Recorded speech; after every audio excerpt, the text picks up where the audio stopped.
Welcome to the final talk here in Adelaide for this visit by Pravrajika. We've got a little mini retreat happening this afternoon. The theme for Gayatriprana's talk is Be You Merely an Instrument. But before that, we will have some devotional songs. Anjan will be singing some songs for us, followed by Gayatriprana's talk. Then there'll be time for questions and answers, and then a guided meditation, and then you're all invited to stay back and have some afternoon tea. We're recording this, it's going out live on Zoom, and it'll be put up on the Vedanta Society of New South Wales YouTube channel later, or after I get back to Sydney, today and the previous 2 evenings talks. All of them will go up, so you can revisit all these talks. So we'll invite Gayatripranaji. Anjan. Oh, sorry, Anjan too. Microphone. Camera also. You okay? You okay? Yeah.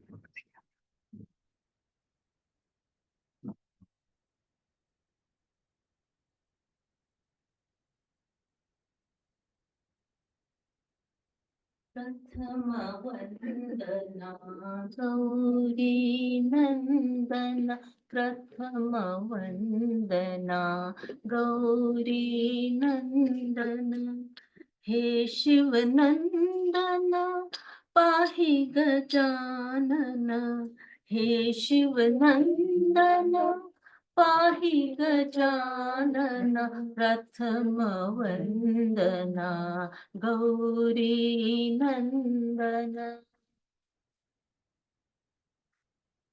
एक दंत गुणवंत विनायक एक दंत गुणवंत विनायक विघ्नहरण शुभ मंगलदायक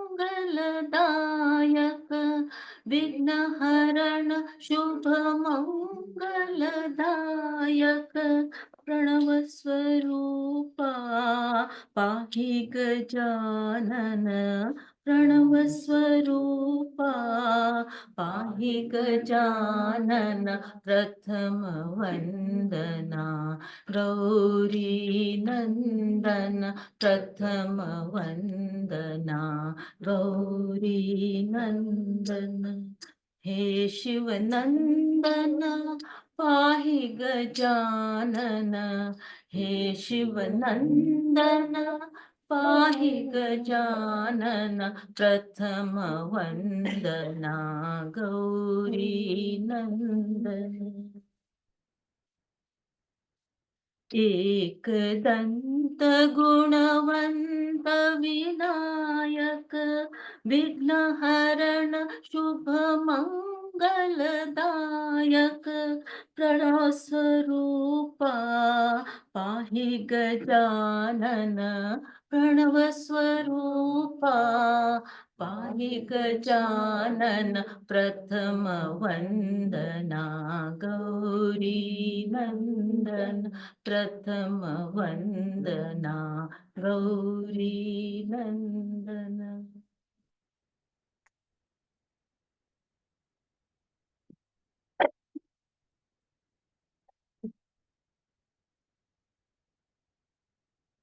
हे शारदे माँ हे शारदे माँ अज्ञानता से हमें तार देना हे शारदे माँ हे शारदे माँ अज्ञानता से हमें तार देना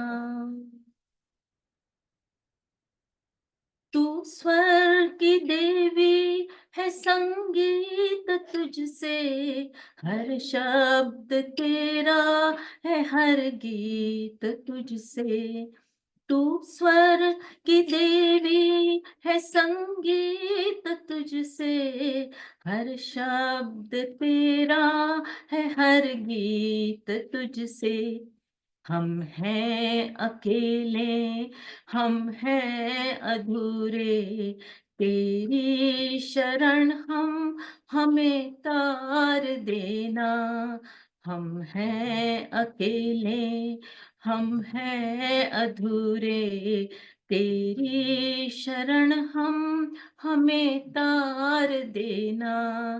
हे शारदे माँ, हे शारदे माँ, अज्ञानता से हमें तार देना। मुनियों ने समझी, ऋषियों ने जानी, वेदों की भाषा, पुराणों की वाणी।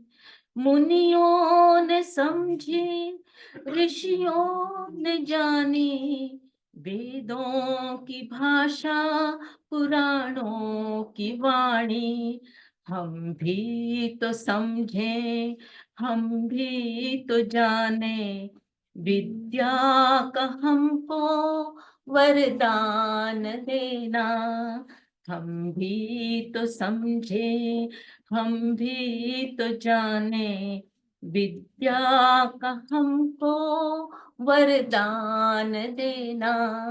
हे शारदे माँ, हे शारदे माँ, अज्ञानता से हमें तार देना।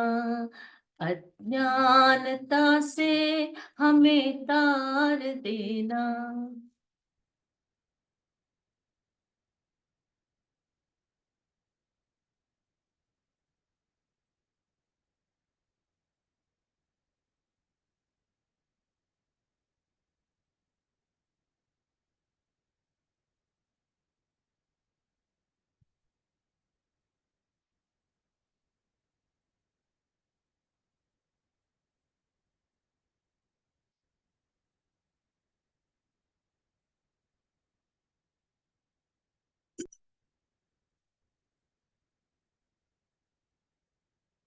ॐ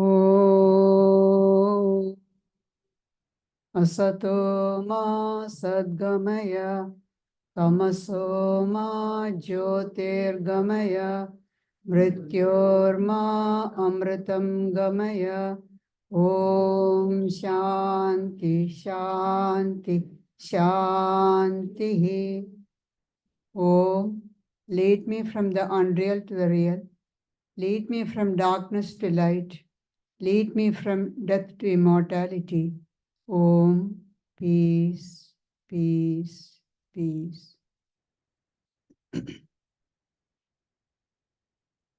Today we will discuss about being an instrument.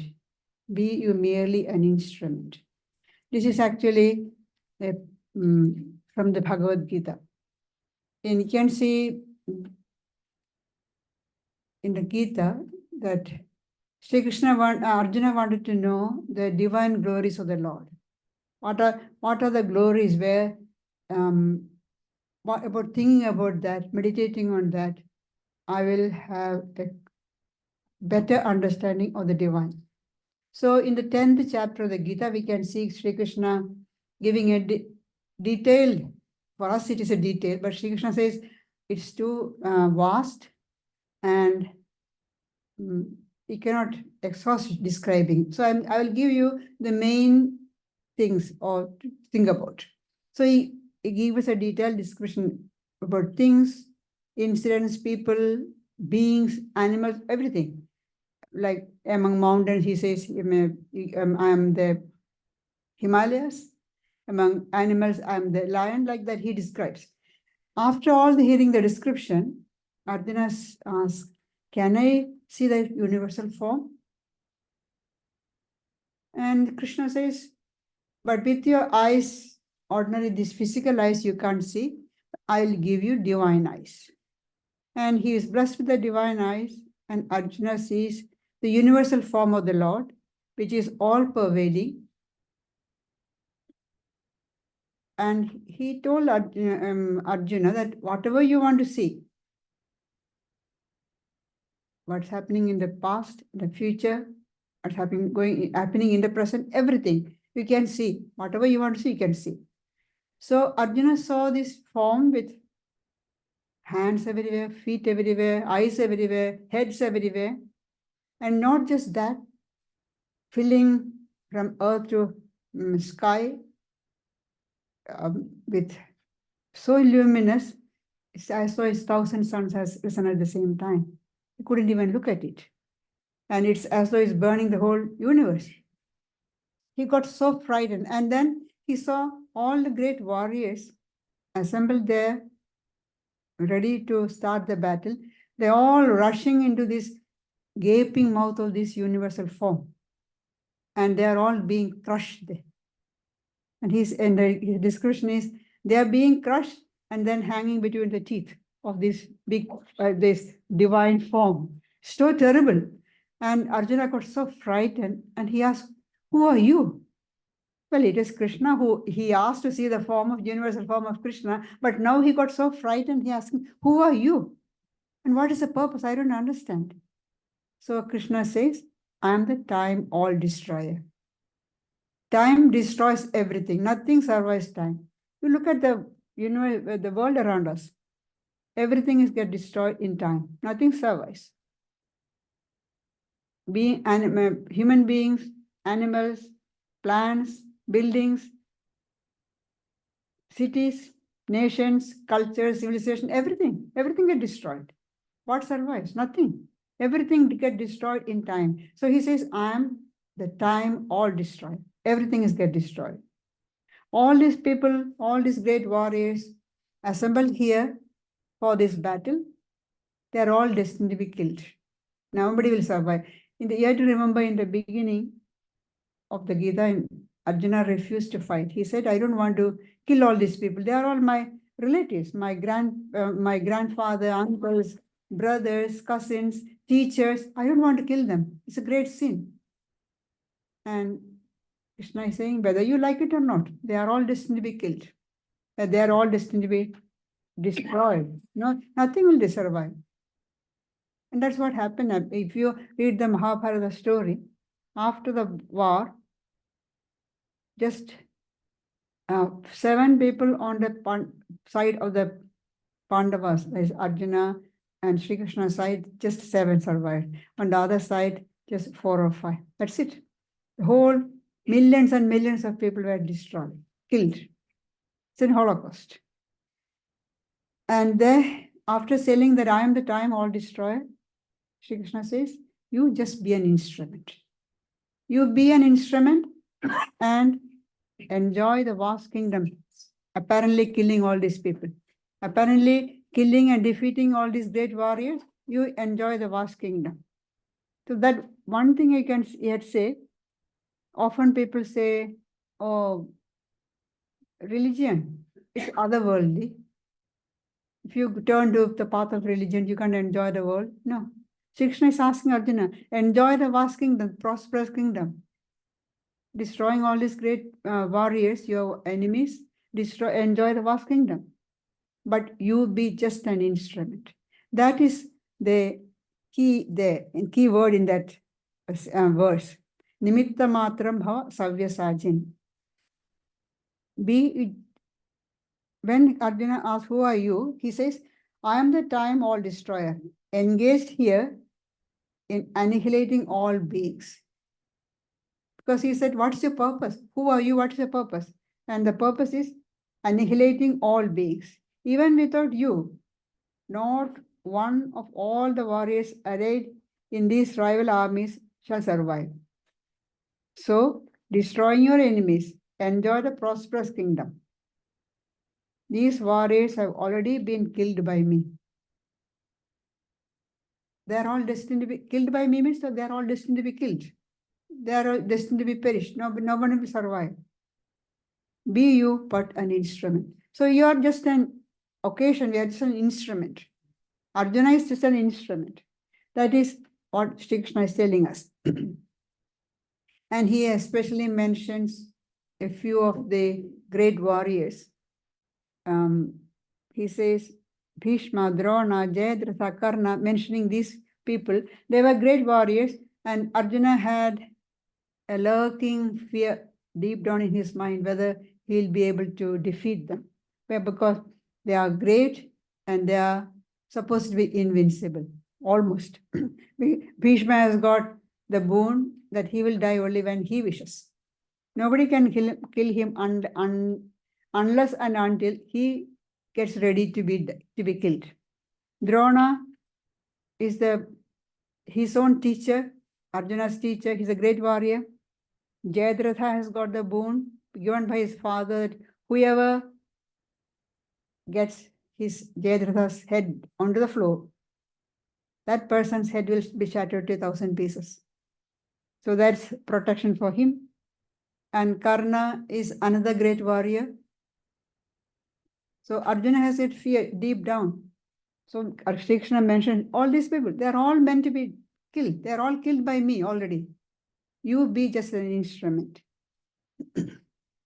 So Krishna is giving this teaching through the medium of Arjuna to all of us. How to perform action in this world. We don't have a war like Arjuna to kill somebody. No, we don't have. But we all got our own personal war, personal battle to wage. Every single person has got. Your war may not be same as mine.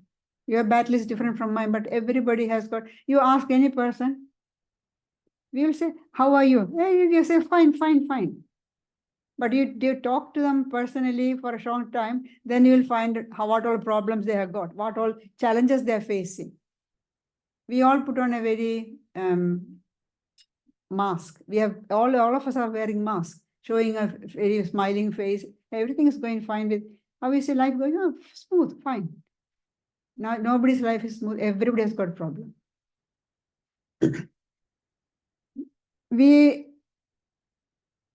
Even if say life in the physical, in the worldly sense, family life, workplace, everything is going on. But if you look at your mind, a lot of negativity in the mind, we had to fight against them. And some of these negative thoughts, anger, hatred, prejudices, jealousies, they are more powerful than Bhishma, Drona, Karna, and Jayadratha.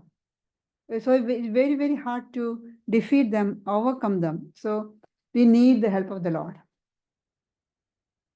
But Shri Krishna is saying, if you take refuge in him, if you are going to act as an instrument in the hands of the Lord, we will be able to defeat them, we'll be able to overcome them. Now, how are we to do that? What are if you look at the main teachings of Gita, Gita is mainly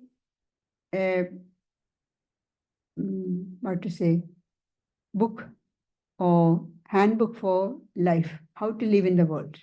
It's not just merely a scripture that you read as a part of your spiritual practices.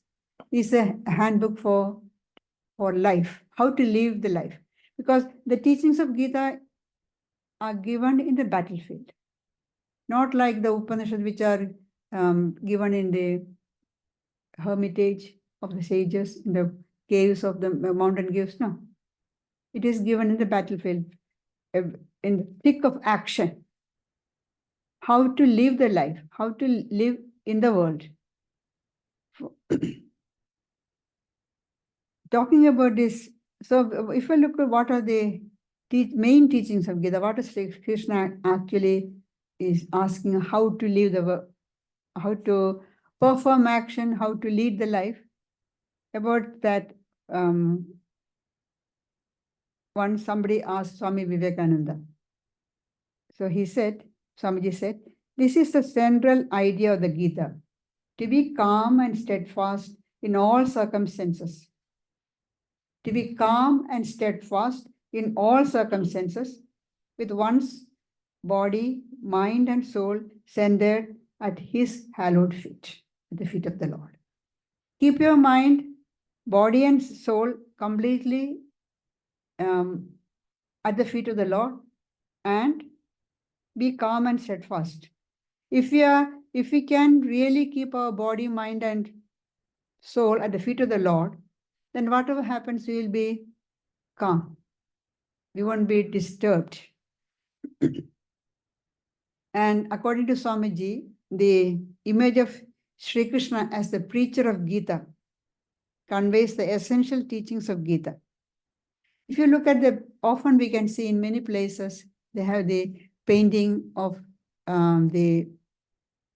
this Gita discourse.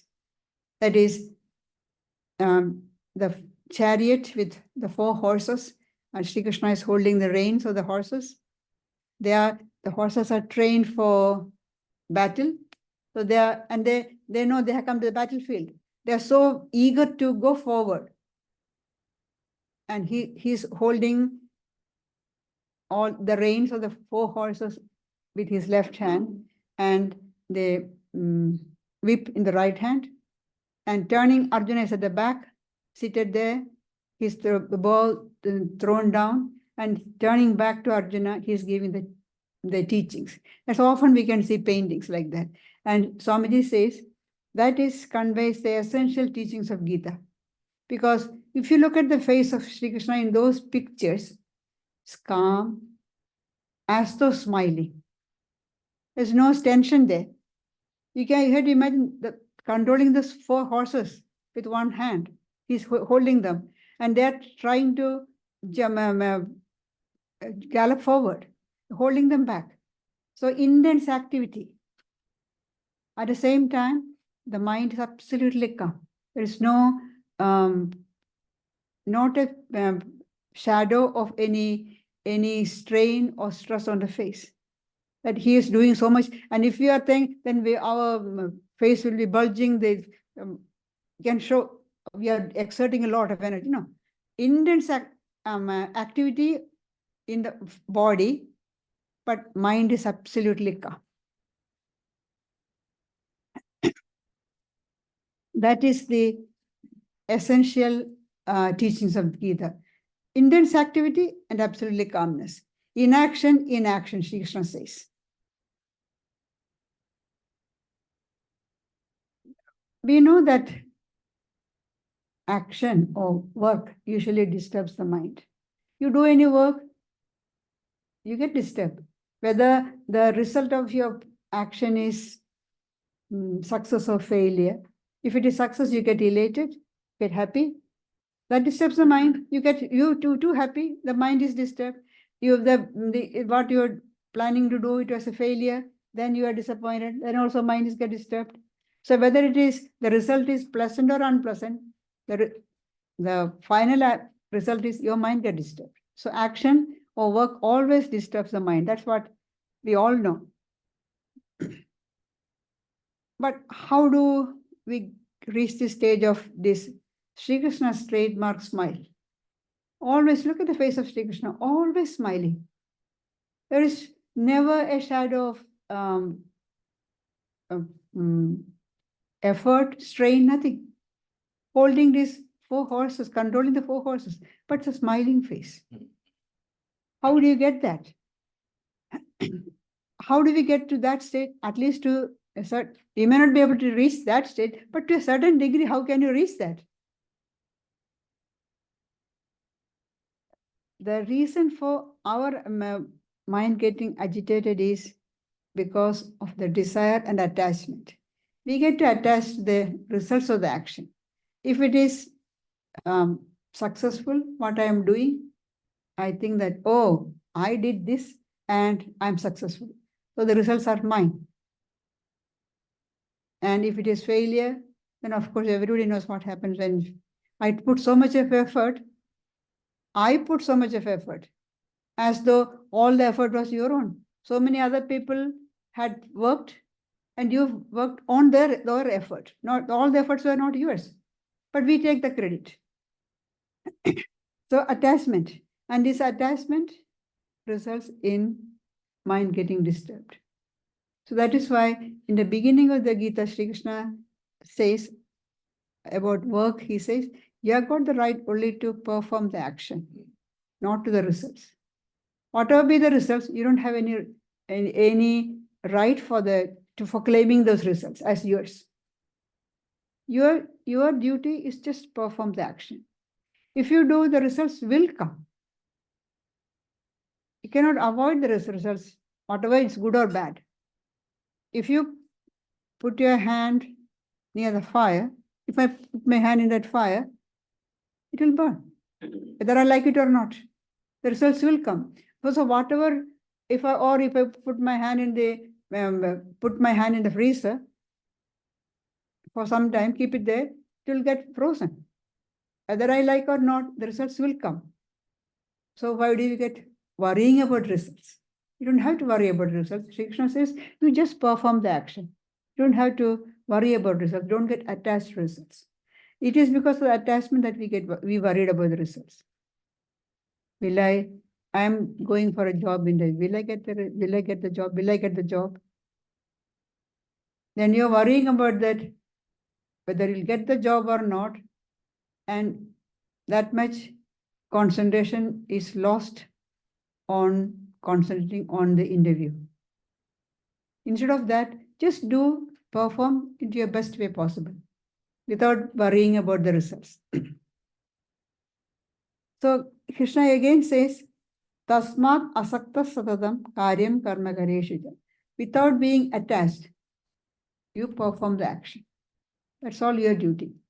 Perform the action which is to be done. The things that are to be done, do them without getting attached, without any attachment. Now, isn't it contradictory when Krishna says, don't get attached, don't get to look at the results?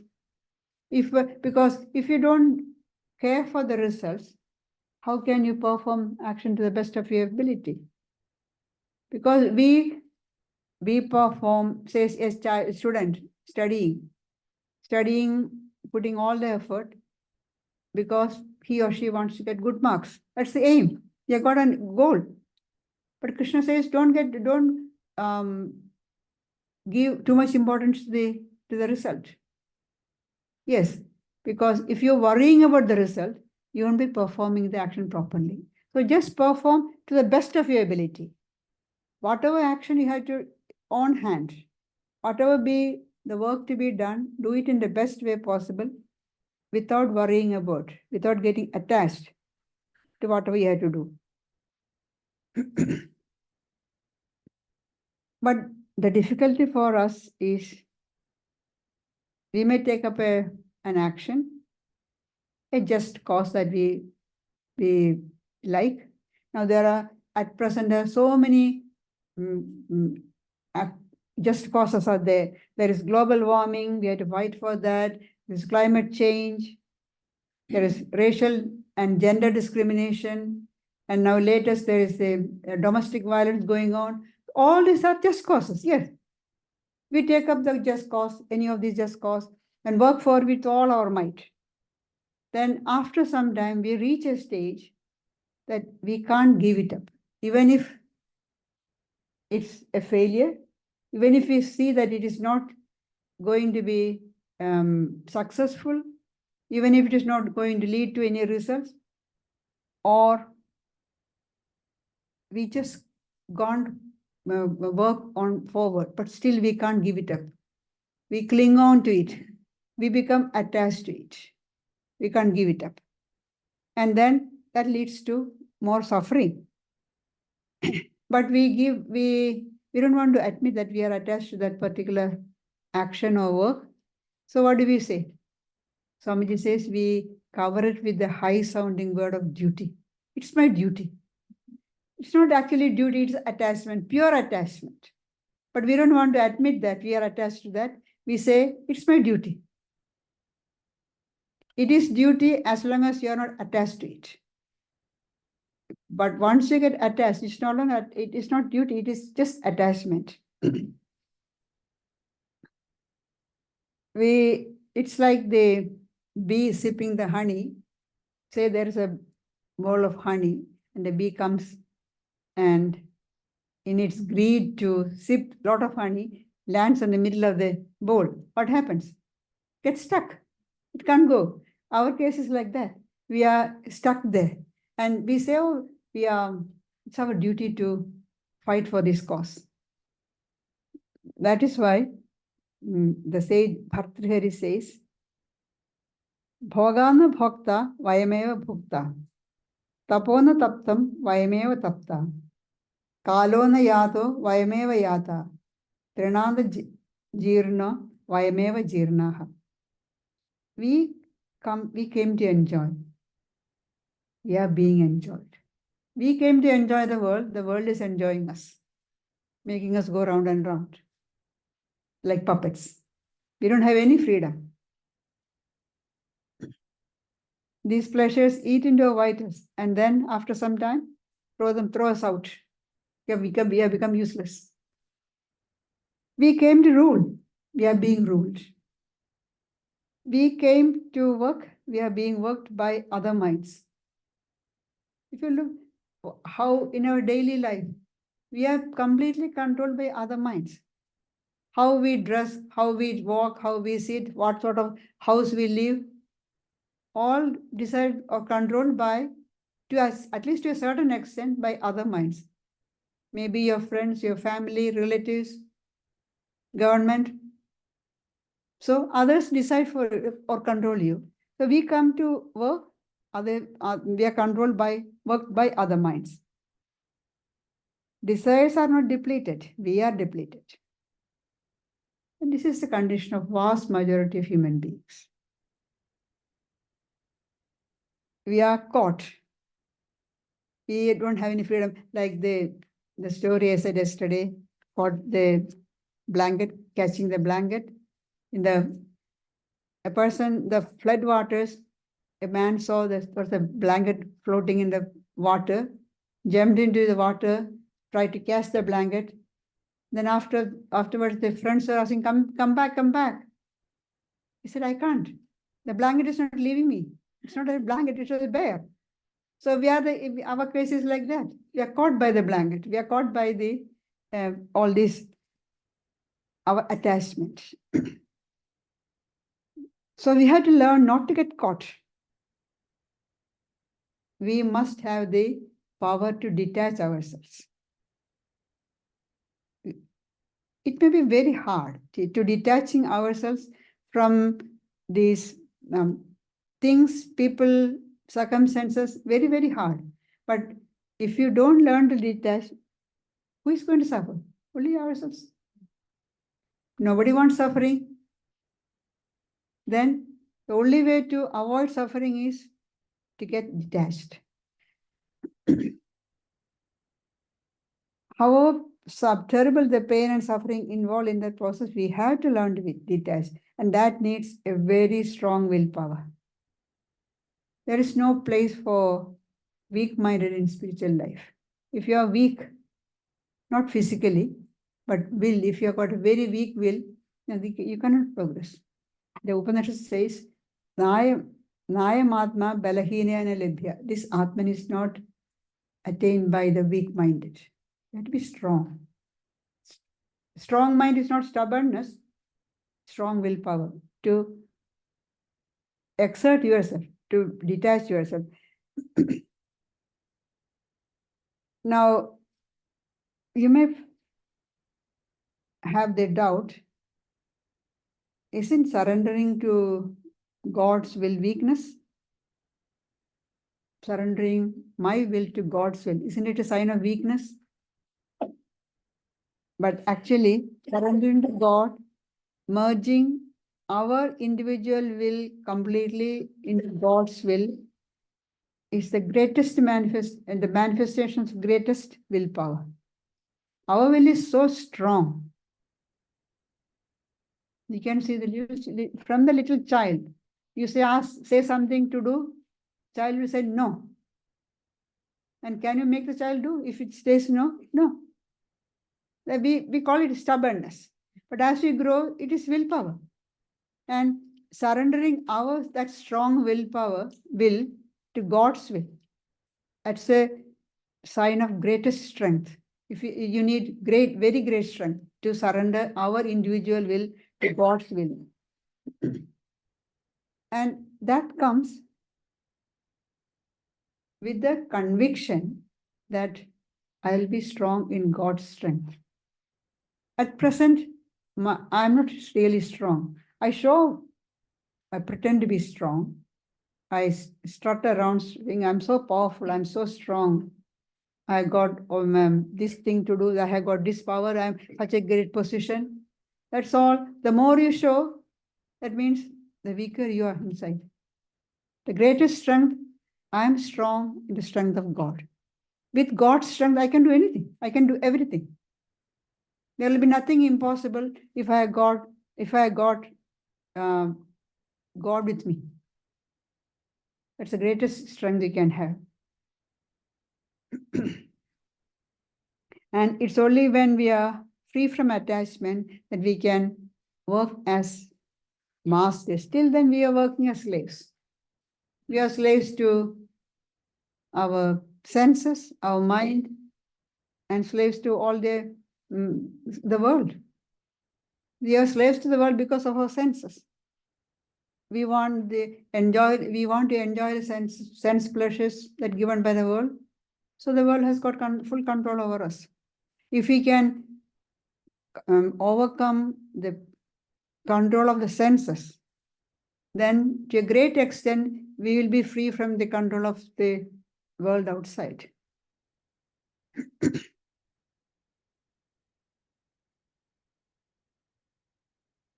Till then, till we get free from attachment, we are working like slaves.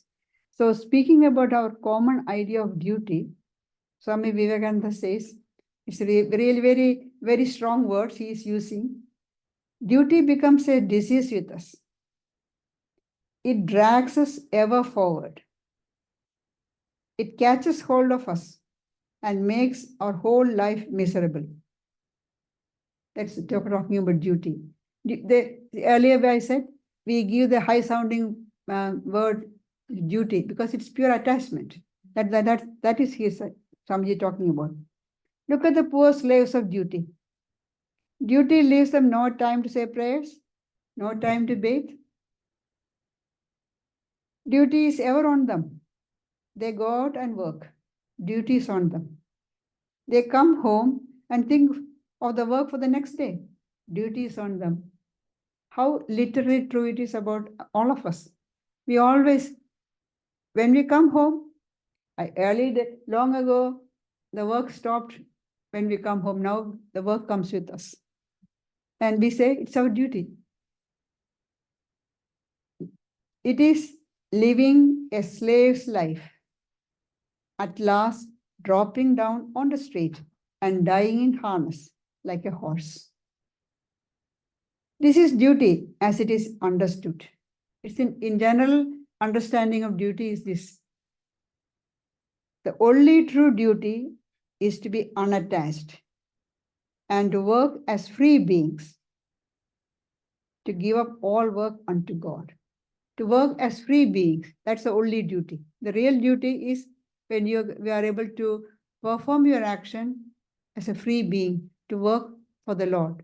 Perform all the actions, but surrender the results to God, surrendering. But often we think that when we hear about being detached or unattached, isn't it indifference? You are not attached to anything. You are indifferent. No, there's a big difference. Big difference between being indifferent and being unattached. Indifference is you don't care. Whatever happens to others, I don't care. It's not detachment. This is indifference. Detachment means I care. I care for them, but I'm not attached. Say somebody is suffering in front of me. Indifference is I don't care. I'll say, oh, it is their, the Indian way of saying, oh, it's their karma. Let them suffer, it's their karma. That's indifference. It is really a crime. But in detachment or in non-attachment is, I do whatever I can in my capacity to help the suffering person. But there, I have done whatever I can, and they're finished. So this is often the mistake that people make, being indifferent and non-attached. So how can we give up all work to God? Shri Krishna says, offer the results of all actions to the Lord. Often we can see people, I should say, not the high-sounding people who are intellectuals. Now, intellectuals won't do that. Those people who don't claim to be very intellectual, they have in India, especially in the villages, all you can see, people have got the habit, whatever they do, I offer to Krishna, offer to Rama, offer to the Lord. Whatever work they do, it is their simple belief that they offer whatever they are doing, they offer to Sri Krishna Arpanamastu. I offer to Sri Krishna, I offer to Sri Rama. Because that they have faith, that offering, that in the beginning it is just a habit, repeating like mechanical. They have heard from the mothers, parents saying, so they just repeat. But actually after some time, it becomes part and parcel of them. They, or whatever they do, they naturally, whatever you think deeply, repeat everything, it becomes your habit, your nature. Offer everything, the results, whatever you do, offer to the Lord. We all can practice. At the end of the day, whatever, before going to sleep, just mentally say, whatever I have done today, I offer to you, offer to God. In the beginning, it's not really meaning, but you make it a habit. Then after some time, you really feel, I'm offering to God. Good and bad, whatever happened, success and failure, everything, offer everything to God. Because God is the master and I am doing his work. I don't have any claim to the results because I was doing God's work. So the results go to God. I'm just doing his, I offer everything to him. In the Gita, there is a verse which says, Et karoshi yadasnasi yajjuhoshi dadasiyat et tapasasi kaundeya tat kurusha madarpanam. Whatever you do, whatever you eat, whatever you offer in sacrifice, whatever you give in charity, whatever austerities you perform, do everything as an offering unto me. So offer everything to God. Offering does not mean putting some flowers or giving or putting fruit or food or water. No, whatever you do, you offer unto the God. You are weeding the garden that you're offering to God. You're doing Lord's work. The garden is the Lord's. Did it really belong to us? We came only the other day, born the other day. The garden, the earth was there before that. And we will be going away from here within a few days, years, we don't know when, but we won't be here. The garden will be still there. So it belongs to the Lord. When I'm doing just the Lord's work. He is the master. I'm doing his work. Then we won't be attached to that.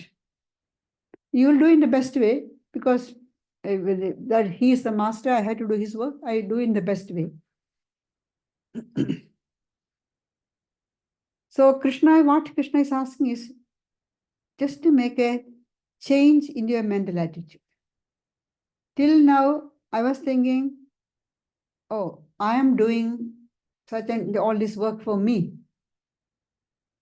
I am such and such a person. All this work is mine. Now Krishna is saying, no. The work is the Lord's. I am doing the Lord's work. So because it's the Lord's work, I had to do it in the best way possible. I have put in the best effort. With great enthusiasm, the best of our ability, we do. Just as a student studying for the examination, an athlete practicing or for the competition, they put in their best effort, hours of practice, everything they do, then offer the results to God.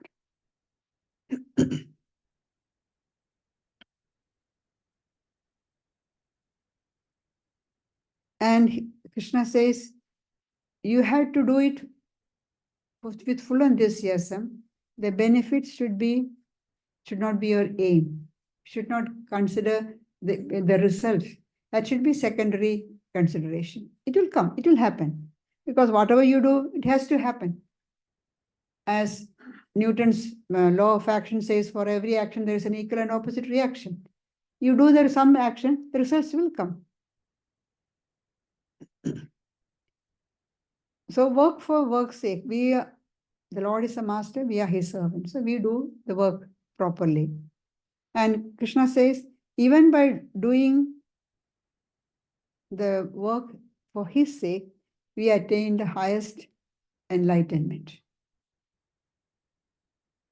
But here, in this attitude, I am the servant of the Lord.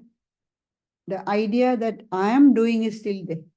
I am the servant of the Lord. I am doing the Lord's work. So who is doing the action? I am doing the action. I is there. But in the next stage of or next higher stage of performance of action, that I, the agentship is also gone. I am just being moved by the Lord's will. Then I become really an instrument in the hands of the Lord. Whatever will is happening in this world, it's divine will, the functioning of the divine will. All actions of the individual will, our personal will takes it as its own, is actually performed because of the divine will. Whatever action, we think that I initiated this action by my will, but it's actually the Lord's will. Lord's will working through me. I am just a cause for the time being, for that will to work out. Just as Arjuna, earlier he thought he won't fight, because thinking that he is fighting. Sri Krishna is telling, no, you are not fighting. You are being just an instrument for the time being. It's my will working through you. The feeling that I do is also due to ignorance. The person is just an occasion, just an instrument. That is real surrender to the Lord. So here, not just the fruits of the action, but even the agentship is surrendered to the Lord. First, Krishna, see, Sri Krishna is taking a step by step forward. In the beginning, he said, you have got the right to perform action, not to the results. Don't worry about the results. You don't have any right to claim the results as your own. Then the next stage, he is saying, you give up your agentship also. It's not you are working of your own will. It's my will working through you. And then when you get that idea, when you become establishing that idea, then you become really an instrument in the hands of the Lord. Then we can say, I am truly an instrument in the hands of the Lord. There's a great poet saint in West Bengal, in Bengal. There was one of his songs, he says, Tomar karma tumi koroma. Oh mother, you do your work. People say they are doing. You do your work. The Lord does his work. And we say we are doing. We are actually nothing. Whether we like it or not, the Lord works through us. And that song goes on saying, you are the moving force, and I am merely a machine. I move along as you make me move. I don't have any, just a puppet. What does a puppet do? Puppet doesn't have any will of its own. Whichever way the puppeteer moves it, it moves. We are like that. We are just puppets in the hands of the Lord. So that's why we are merely an instrument. When we realize that, how free we will be, we don't have any more worry. We don't have, when we are convinced of that, not really intellectual understanding, but really we feel, had a firm conviction that we are just an instrument in the hands of the Lord, we have no more problem. The Lord is doing. But it's really, really hard to have this surrender, to say that I am not doing that, the Lord is doing. We can say it's all lip service. We often we hear people say, oh, by the Lord's will, I'm just doing by the will of the Lord. It's all, but if something goes against what I want to do, then we get upset, angry. What happened to the will of the Lord? So most of us, it is just lip service. It's very hard to practice. It's very, really, really hard to practice. So you can see Saint Teresa of Avila says, to say that we abandon our will to another's will seems very easy, until through experience we realize that this is the hardest thing one can do if one does it as it should be done. If you do it as it should be done, then you find this is the hardest thing to do. It's not easy, very, very hard. And then she continues, his gifts in this world are trials, sorrows, injuries, persecutions, etc. We think that if we get prosperity, health, all the good things in the world, oh, the Lord is very pleased with me. If we get any trials, sufferings, the Lord is punishing me. No. See, she says, his gifts, he's giving us a gift. What are his gifts? His gifts in this world are trials, sorrows, injuries, persecutions, etc. And to those he loves more, he gives more of these gifts. To those he loves less, he gives less. So if you have less troubles and problems, you should think that the Lord is not loving you. That's why she says it's very hard to practice. It's very easy to say, but practice it is very, very hard. In this connection, I'll tell you one story.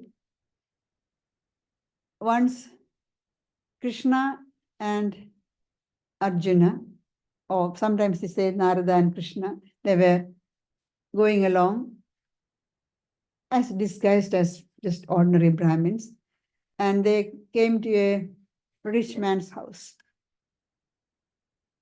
Big gate, everything. So they opened the gate and walked in and said, we are travelers walking a long distance. Can we have something to eat and rest a little, a while before we continue our journey? He said, this is not an inn. You are beggars, get out. Throw them out.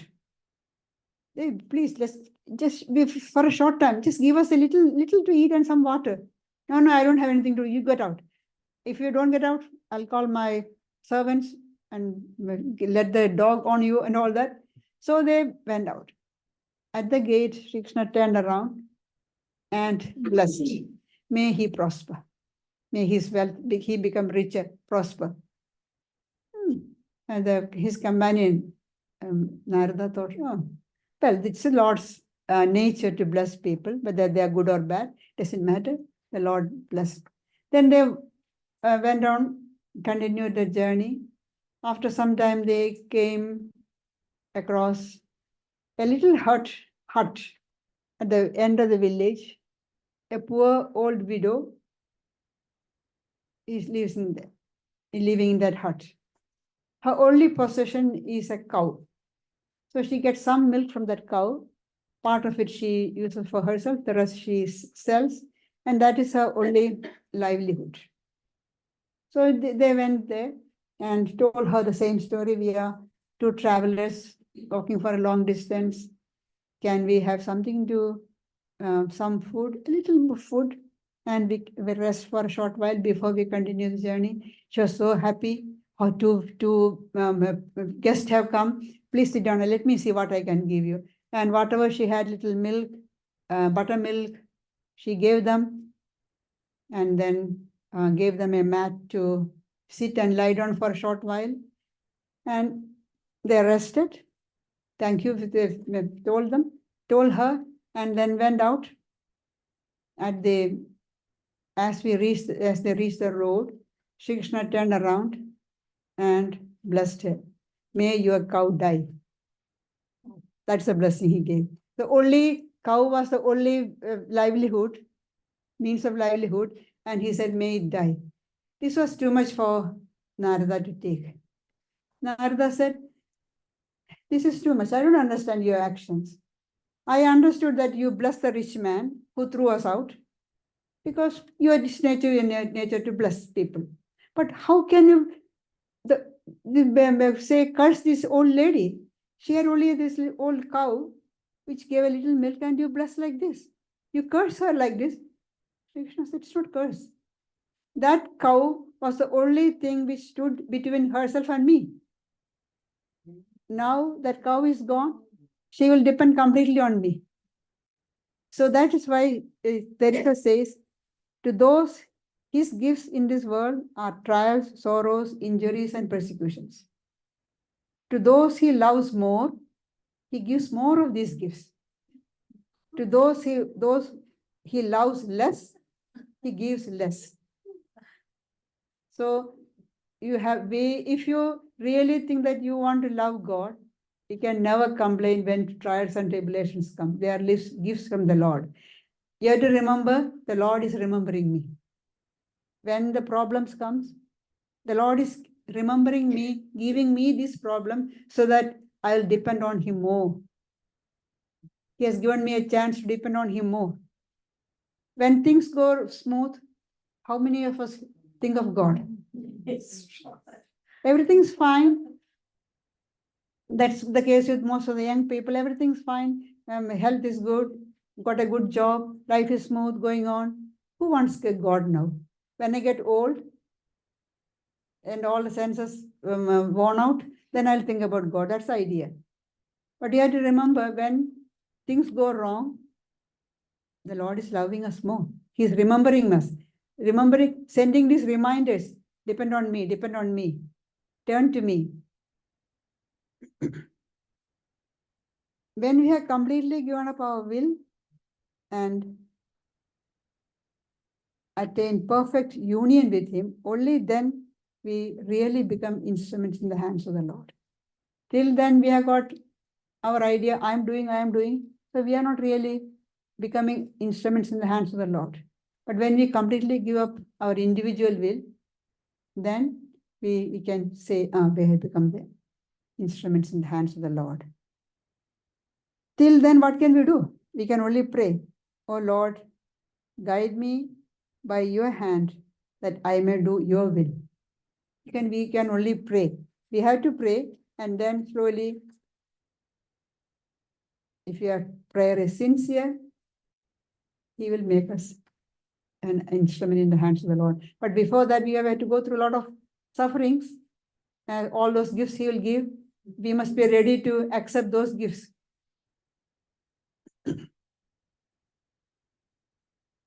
The main thing that stands in the way of our practicing this surrender is our egotism. We think, I'm such and such a person, I'm so powerful, I'm so rich. In the Gita, in the 16th chapter, you can see Shri Krishna describing, I'm so rich, I'm so powerful, I have destroyed these people today, I'll destroy them, the rest of them tomorrow. I am the ruler of this whole place. All this, for how long? This is our egotism. This ego, this idea of I and mine, I can do I forever. We all do that. I. Sri Ramakrishna calls it the unripe ego. The ego is there. Ego, the I feeling, it cannot go. But he classifies the ego as two type of ego. The unripe ego is the one which says, oh, I'm so powerful, I'm so rich, I'm this, I'm that. That's the unripe ego. But ego will be there. Till we attain God realization, the ego will be there. So it's very hard to get rid of the ego. So he says, let the ego be the ripe ego. Let the ego remain as the ripe ego. And what is the ripe ego? The ripe ego says, I'm the child of God. I'm the servant of God. So if you think that you are the child of the Lord, all the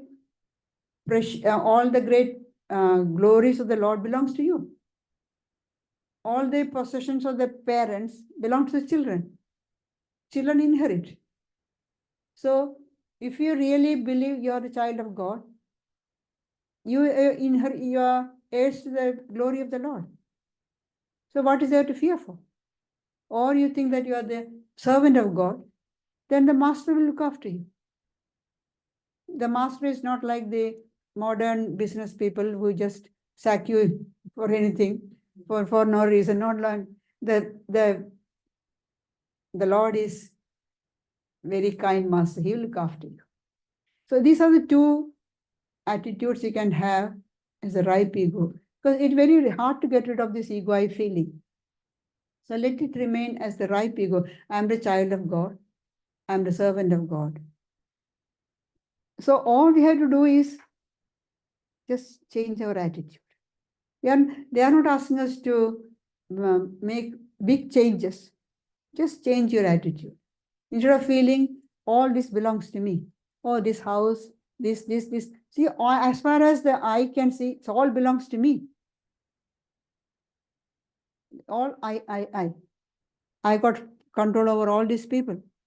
That's all the unripe ego. The ripe ego says, I'm the servant of the Lord. I'm the child of the Lord. All this belongs to the Lord. I'm the Lord's child.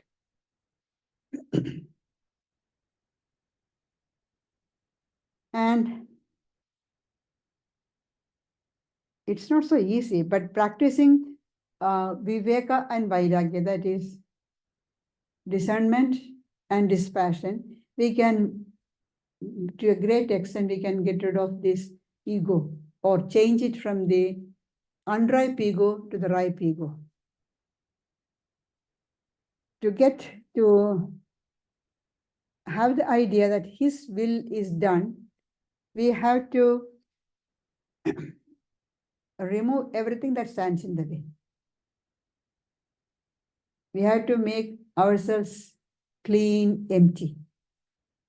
Like the flute in the hands of Krishna.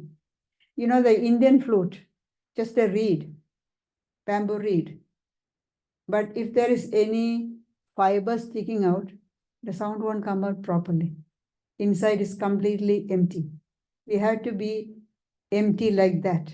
Then the Lord's will, His power will flow through us.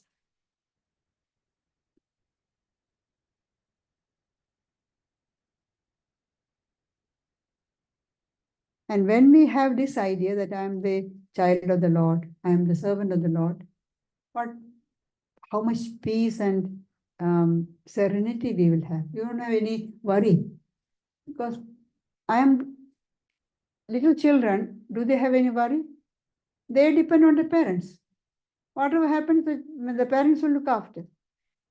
As I said yesterday, the child is climbing on the top of the tree, and we are warning them, don't be careful, you'll fall down. Doesn't matter, my father is a doctor. My father will look after. No problem. The child doesn't have any problem. The parents will look after. So when we really, really have the conviction, not just saying that I am the child of the Lord, have the conviction, deep within the conviction that I am the child of the Lord, then we don't have any worry. We will be at peace. We will be nothing to disturb our peace of mind.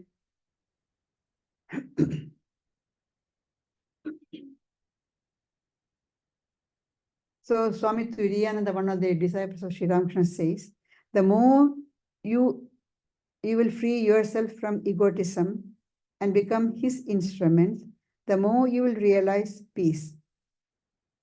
The more you will feel that God is the only doer and not you, the more your heart will be filled with peace.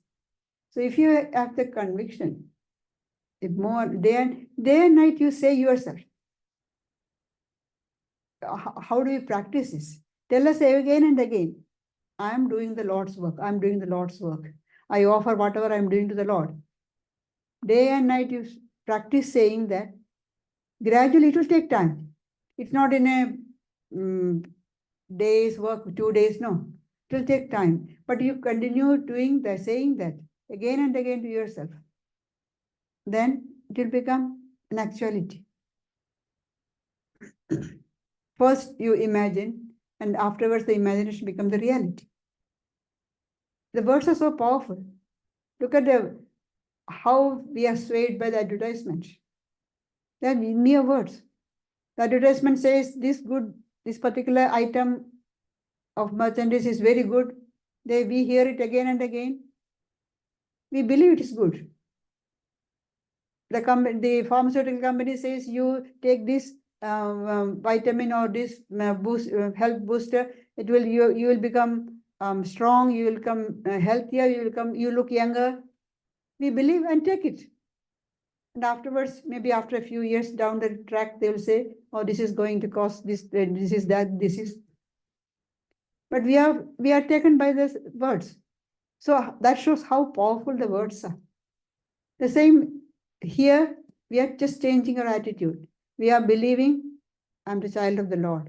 I'm the servant of the Lord. I'm an instrument in the hands of the Lord. In the beginning, it is just words, but actually, after some time, the course of time, it takes time. We will get infinite peace. Nothing will be able to disturb our peace of mind. But you have to remember, this surrender is not inactivity. Often people say, "Oh, I have surrendered everything to the Lord. Now let the Lord do his work. I'll sit quietly. Let the Lord do." And that is the other extreme, inertia. Extreme inertia. I don't want to do anything. So let the Lord do. The Lord is not going to do. God helps those who help themselves. If you don't want to help yourself, why should the Lord worry about you? You put in effort, you work hard, put in the best effort, and then leave it to the Lord. In that context, I remember a funny story. A lady used to pray to the Lord, "Oh Lord, please let me win the lottery. Please let me win the lottery." Every time there's a lottery, she will say, "Oh, please let me win the lottery." But she's not winning the lottery. After a long time, after many, many times, she heard a voice, "Buy a ticket." So if you can't do even that much, why should the Lord help you? Inactivity, inertia is not surrender. You do everything, your utmost capacity, and then leave it to the Lord. Then he will look after you, he will protect you. He will keep you up. Other one is mere tamas, inertia. So through spiritual practices, japa, prayer, meditation, and doing our duties sincerely, serving others selflessly as much as possible, the mind gets purified, and from the inertia, we come to the stage of rajas, activity. We are doing things. And slowly, from there, we rise to the level of sattva, serenity, calmness.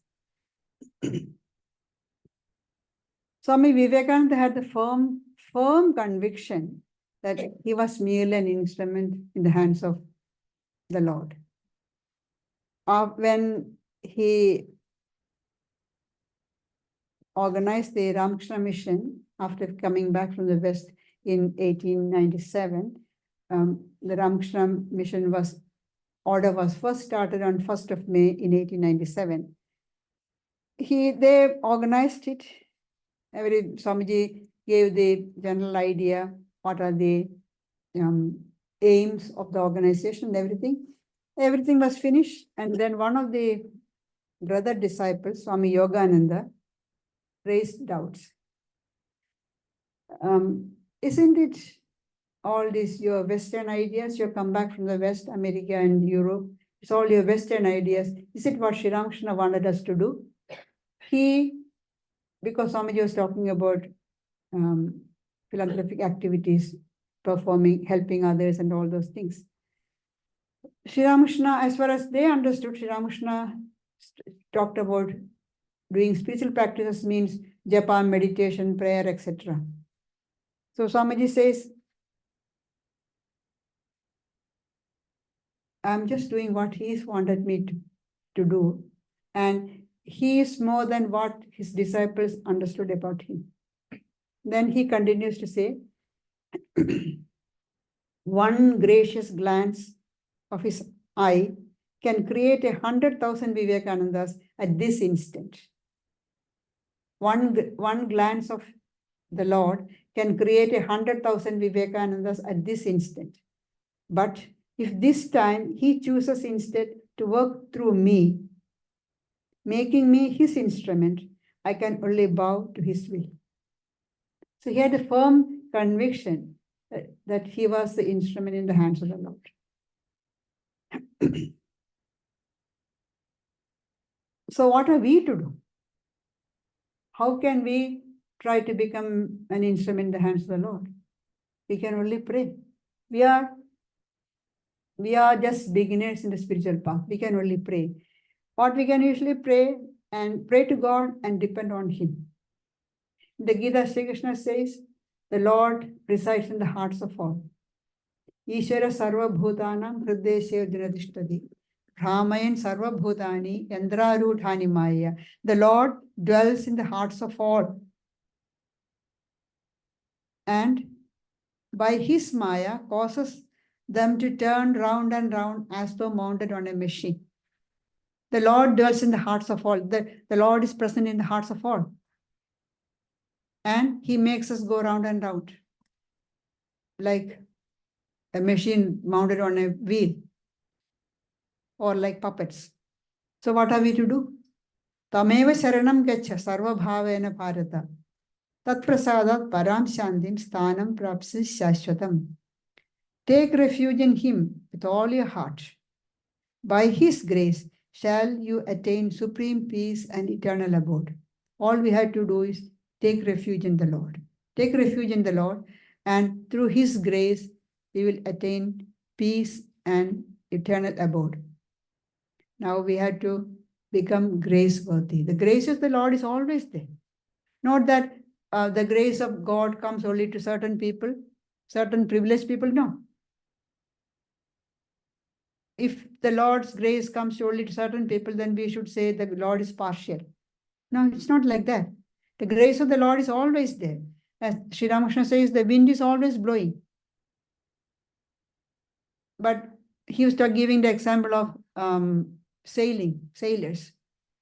The wind is always blowing. Those sailors who unfurl their sails catch the wind and they go forward. So the wind of grace is always blowing.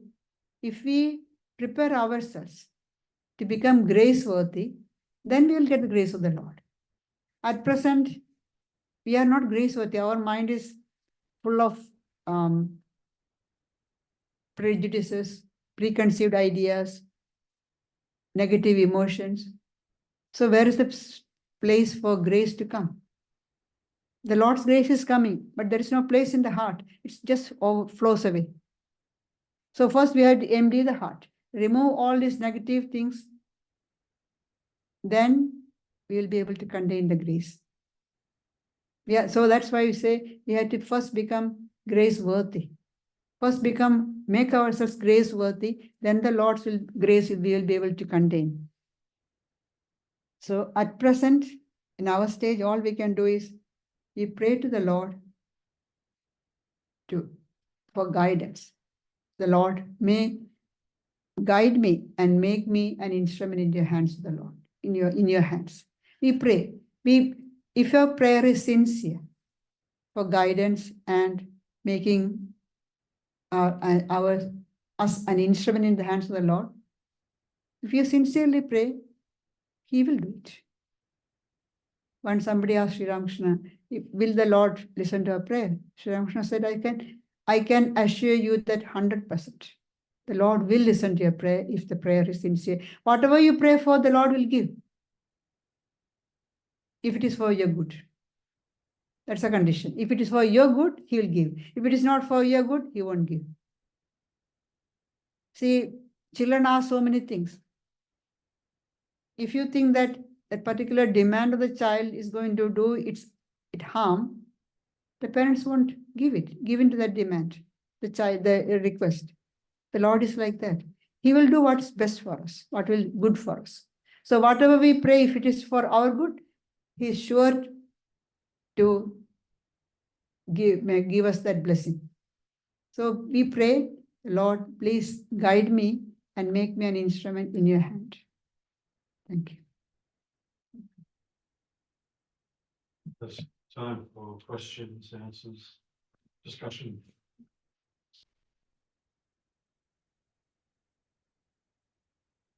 One thing I read that Holy Mother, when she gave initiation to people, she knew they wouldn't do it. So she said, I'll do it for them because I know they won't. So how would that, I mean, that's what she did, but how does that really benefit a person who went away and, oh no, I don't have time to do that. So she stepped in and did it for them. Is that still going to work for them? Of course, Yeah. it will work for them because she's, Is that true? it is true. Yeah. It is true because you can see her doing japa for long hours, even when she was very, very sick towards the end of her life. The whole night, she had very little sleep, and the rest of the time she was sitting and doing japa. For whom is she doing it? Not for herself, because there was no need for her to. She's not an ordinary human being to do japa and get God realization. She's the mother of the universe. So who was she doing japa for? For all those disciples who had taken initiation from her and all the devotees who depend on her. And also there is this idea that if you don't do japa, the disciple, that will affect the guru. And all her sufferings is not because of her. We do something wrong and we suffer. We indulge in the life and then we are health breakdown. But she didn't do anything like that. But why did she suffer so much? Taking on the results of the bad results of the disciples. Sri Ramakrishna suffered from throat cancer, and they say all that suffering, taking on the sins or evil, the karma of all those disciples.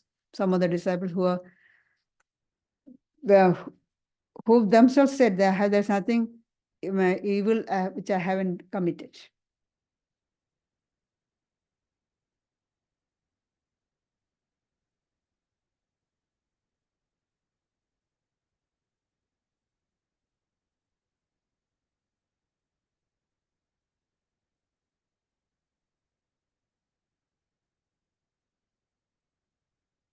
Any questions?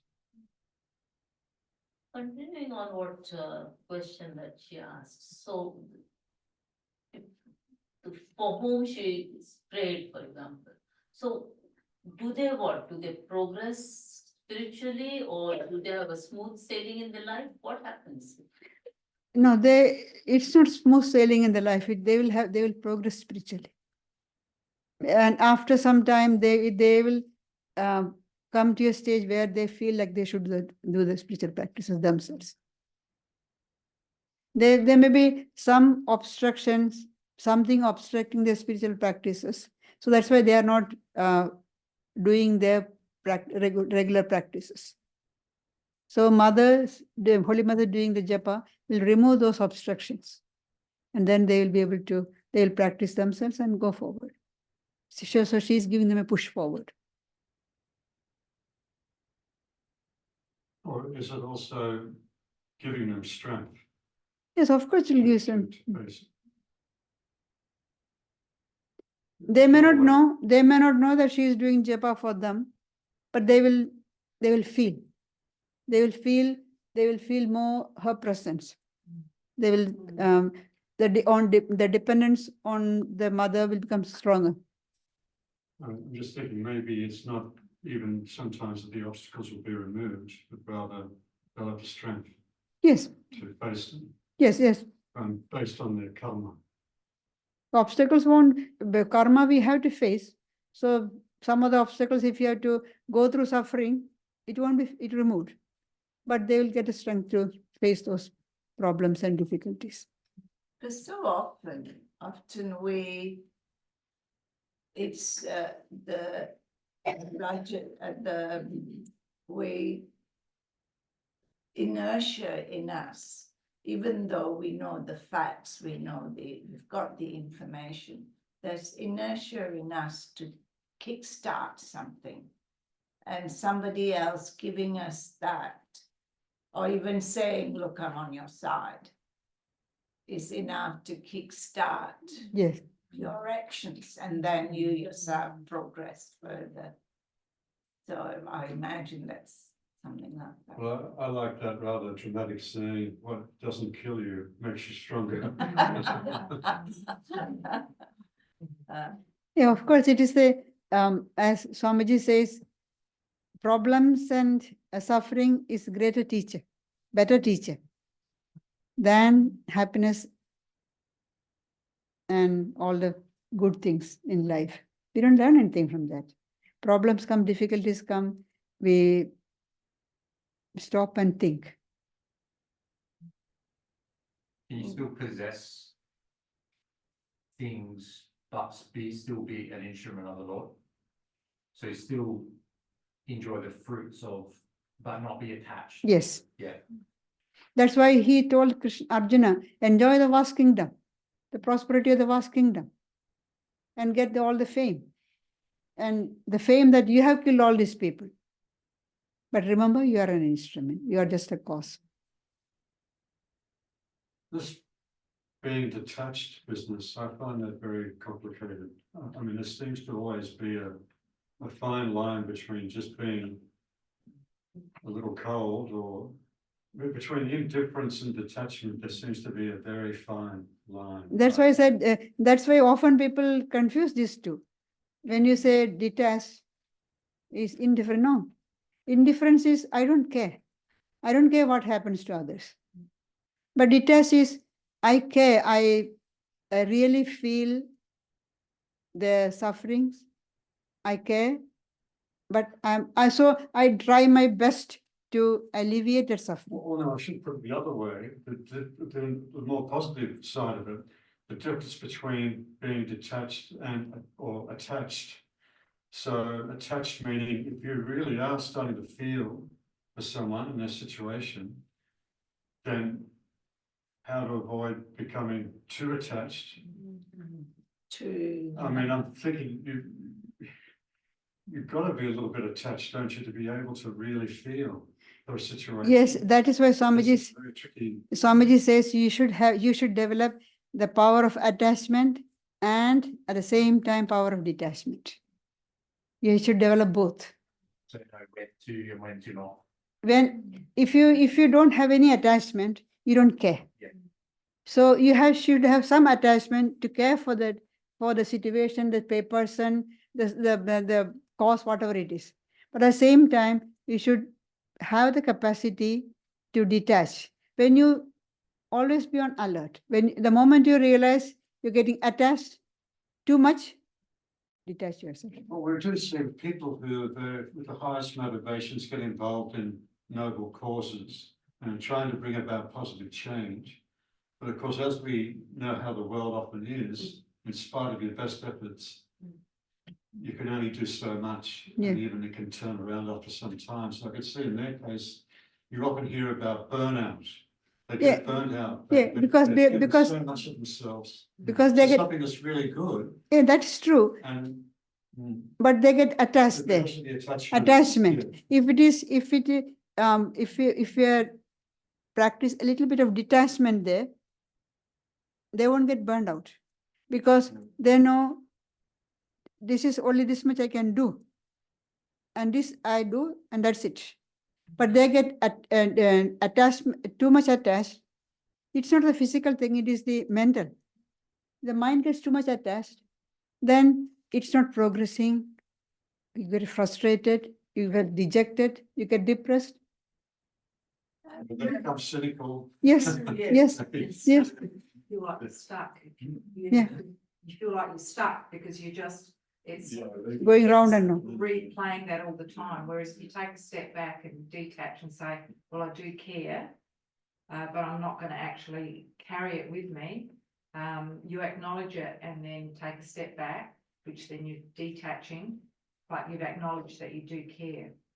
Well, you can have the satisfaction always, I did something, I didn't just sit there and complain about something, I tried to think about the change. That's right. You should be able to settle with that, I think. And also there's the fine line between wanting to control the situation. Yeah. Is that Because attachment? That's the result. That's you want, attachment, But that may not be the result. what the best result, Lord's yeah, Aiming for. yes. So Right. you go so far, but then you got to know that your control is taking over, not the action of helping. And the Or analogy working. of you can lead a horse to water, but you can't make it drink. Yes. So Sort you've of done resonates what because you you can think do. you put in the effort to try and get that horse to water, but if it doesn't want to drink, it doesn't become your problem.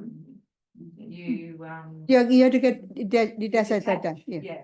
yeah. Yes, Wendy? So is it like, that's just really the difference between kind of empathy and sympathy, isn't it?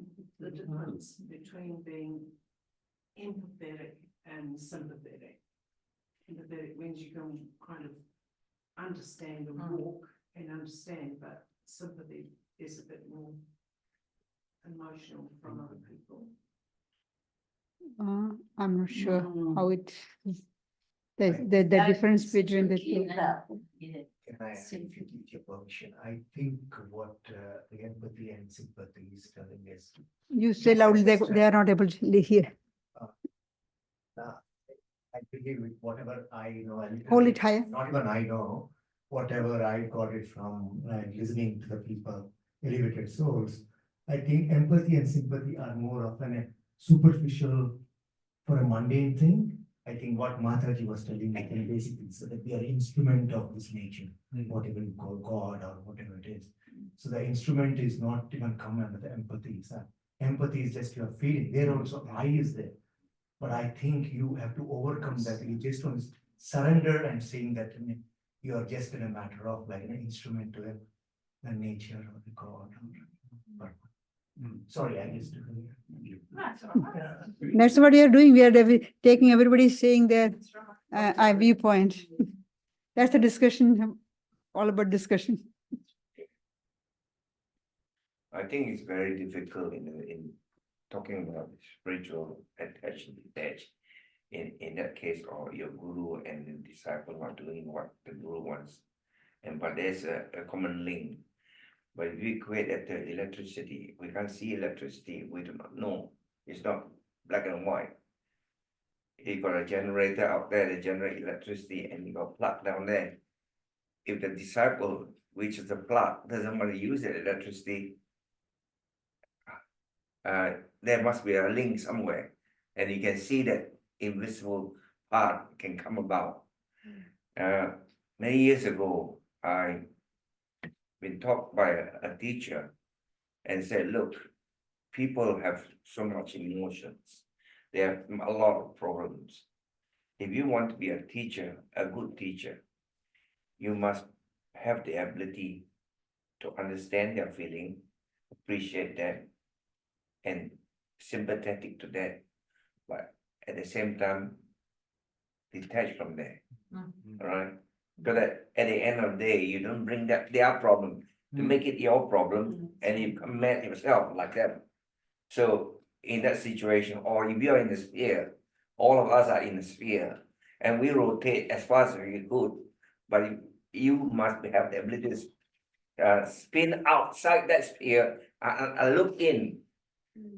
But if you are just a follower and turn around and around, you'll never achieve that. And that's what I think, some of the things, concept, situation is that, we all have soul. It's just like each one of us has a drain drops that forms a mighty ocean. Yeah. Sort of situation, and they are all drain drops are the same,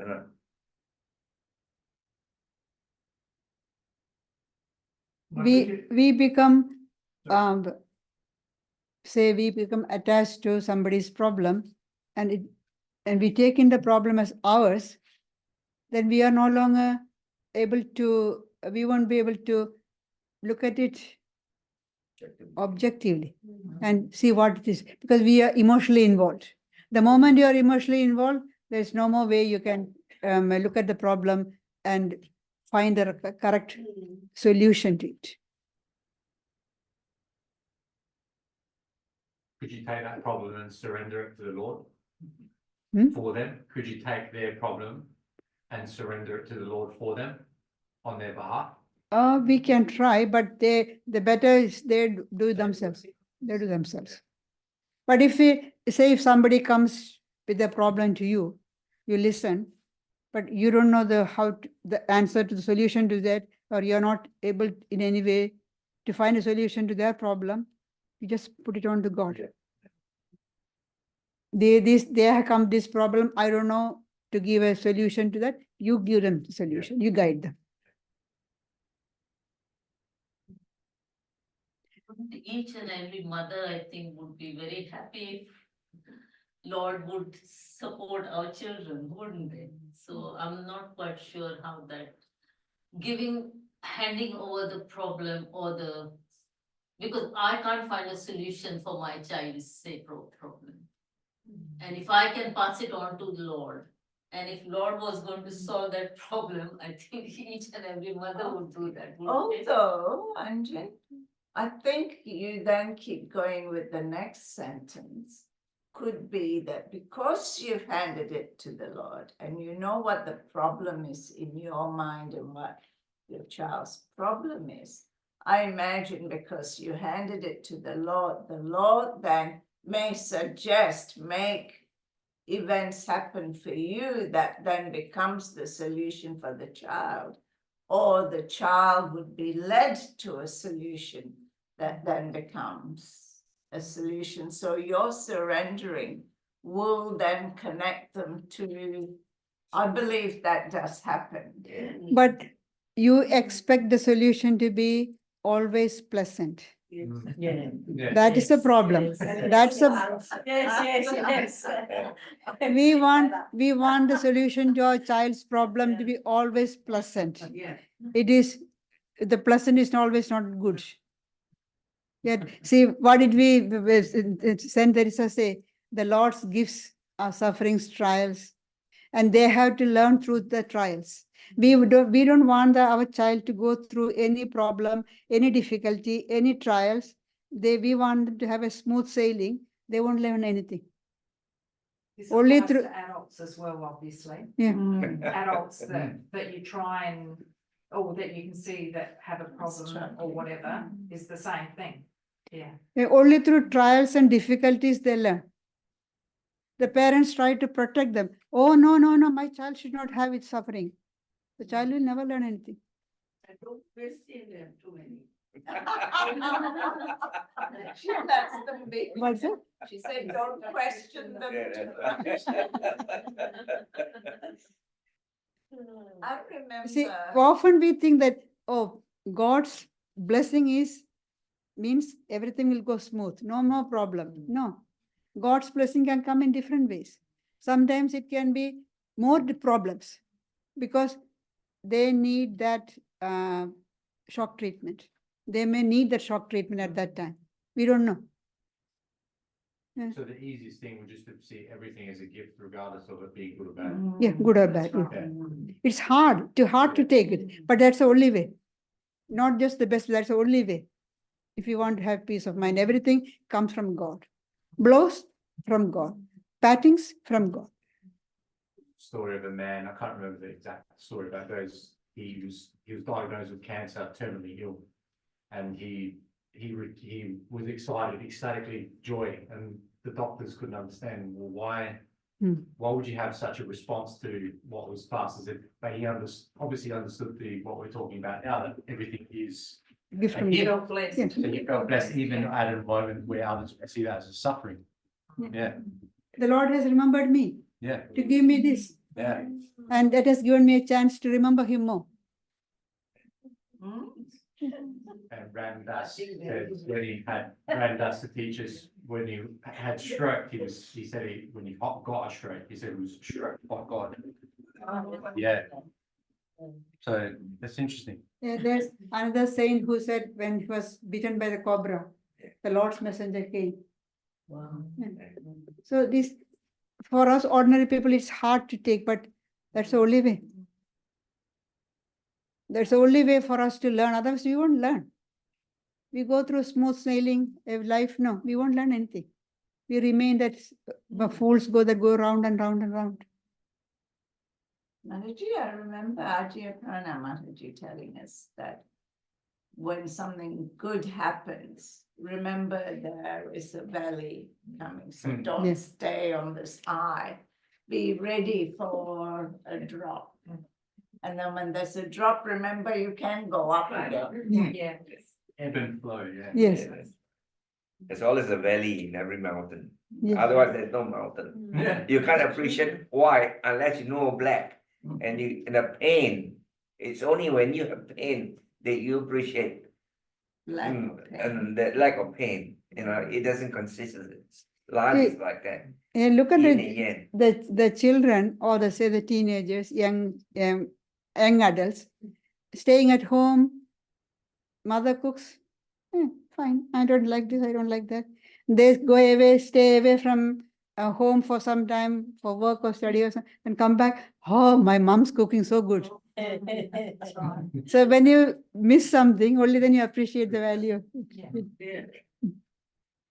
And Gayatriprana Maharaji always used to say that if in somebody's life everything is going smoothly, be watchful, something terrible is going to happen.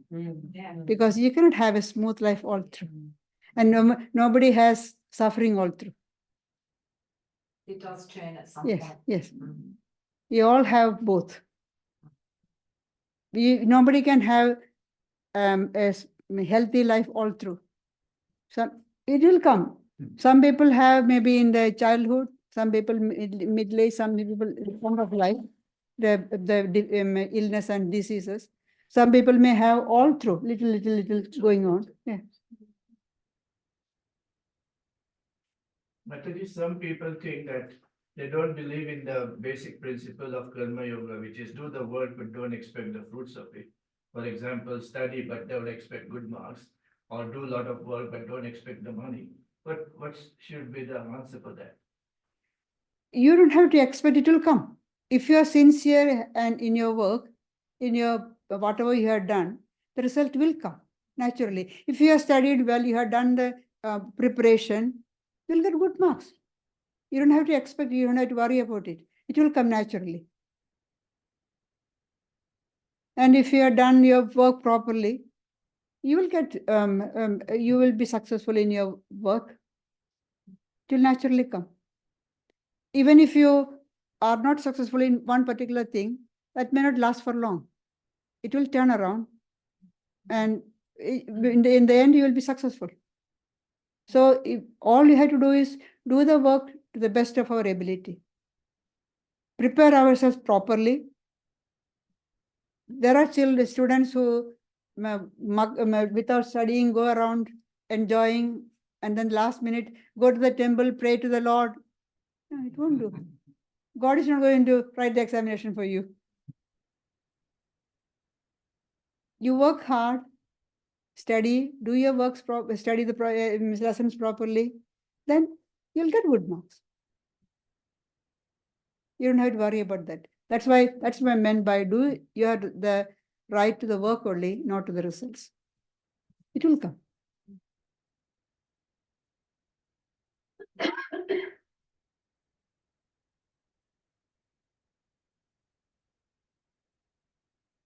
So we'll conclude with the guided meditation, but before that, just like to express our thanks to all of you who have come along to the talks and are coming today. It's encouraging for us. Very special thanks to Nirmala and David for all they do to keep the activities going here with the nuns. We do look forward to having some very special nuns visit over the next couple of years. So of course, we'll keep you informed about that.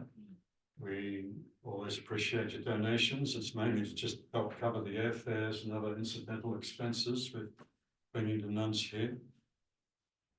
And we'll look forward to getting together again, maybe not too long. It's been a year since we've been, maybe we'll have to come a bit more quickly. Long, but there will be another this year. There may be another field trip this year towards later part, September. And of course, after the guided meditation, then please stay back and have some afternoon tea. Yes. Thank you. Robert, may I add that after the AGM, yesterday we decided to reopen our membership, annual membership for the next year, which is 25